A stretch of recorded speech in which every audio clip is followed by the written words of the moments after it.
There is nothing that Carrie Fisher could write that would not make me emotional, and Wishful Drink is absolutely no exception. This is actually a really interesting read for one main reason, and that's because it's like a beginner's guide to Carrie Fisher's mind. If you are completely unaware of who she is and you read this and just thought, no, this is too much, I definitely would never recommend Shockaholic or The Princess Diarist. They were released in that order.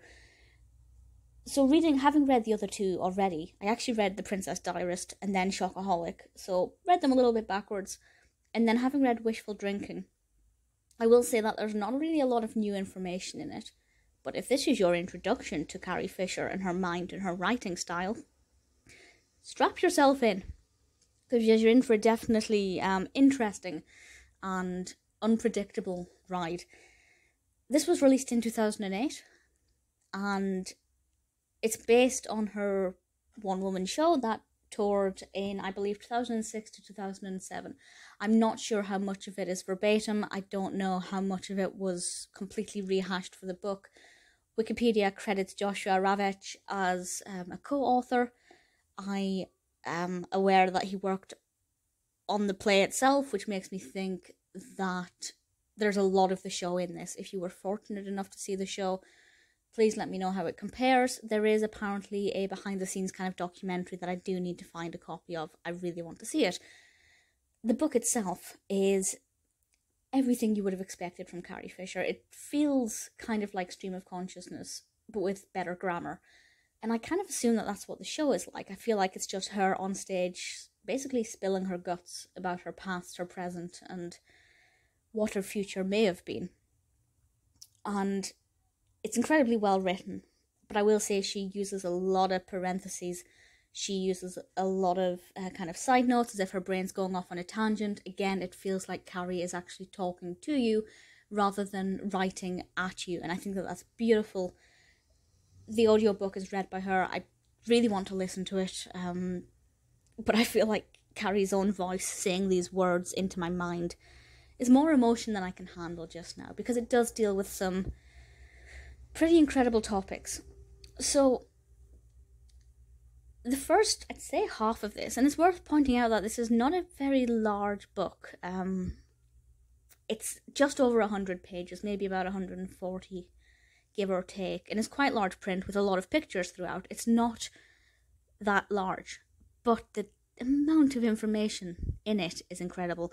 And I'd say the first half is Carrie talking about her parents, what it's like growing up as the daughter of Eddie Fisher and Debbie Reynolds. Now, I'm a very big fan of Debbie Reynolds, and there were actually some beautiful descriptions of Reynolds in this that we didn't get in so much detail in the books that followed, so that's certainly something that was quite unique. She talks quite passionately about her mother's closet and memories she had as a child, all pretty safe and innocent stuff.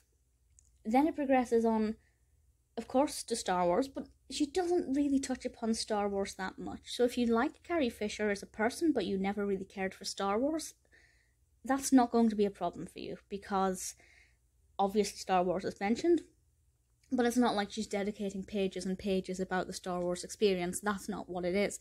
This is Carrie Fisher, and in a way, I don't know if this was a conscious decision, but in a way I feel like not talking too excessively about Star Wars is a conscious or semi-conscious or subconscious attempt to separate Princess Leia and Carrie Fisher, both of which are quite difficult. The only times she mentions Leia is outside of the context of the actual filming of Star Wars, when she's referring to all of the random merchandise that has popped up over the years, and she does so in ways that are hilarious and personal and a lot of fun. She talks about her daughter, about Billy, who was, I believe, 16 when this was published. She doesn't give too many embarrassing stories, but maybe one or two that Billy might have found a bit awkward. And then I'd say the last third of it is when it gets serious. Up until this point, everything's quite jovial. It's quite upbeat, even when she's talking about pretty heavy subjects.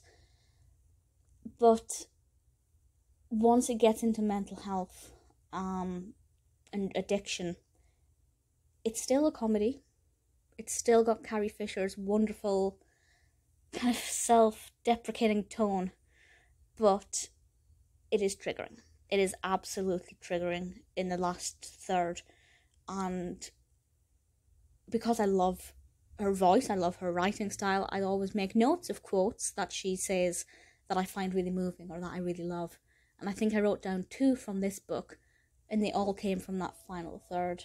I thought she was absolutely wonderful, and I won't tell you what they are because I want to encourage you to read it for yourself.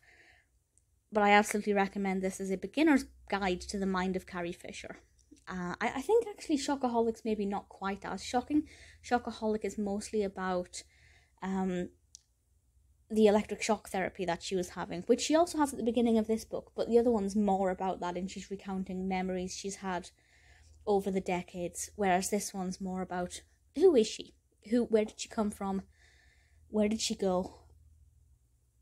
Trying to not start singing Cotton Eye Joe. It's all about who Carrie Fisher is. Whereas The Princess Diarist is kind of a catch-all memoir. It's kind of like saying, this is the last book you'll write, let's make it the big one. Obviously, I'm assuming that wasn't a conscious thought, but certainly what was presented, perfect timing, everything about it, just utterly gorgeous. But this one, brilliant first look into Carrie Fisher's mind and her way of writing and her way of portraying herself and talking about herself. It's utterly gorgeous. As I said, it is triggering, but it's beautiful. I really want to see the show. I will try and get my hands on that documentary. If you know where I can find it, please let me know. But regardless of whether you've read anything Carrie's written before or not, Wishful Drinking is one that I'm pretty confident you will enjoy and feel a lot of benefit from. It's so moving, it's so uplifting, it's so genuine. I really cannot fault it.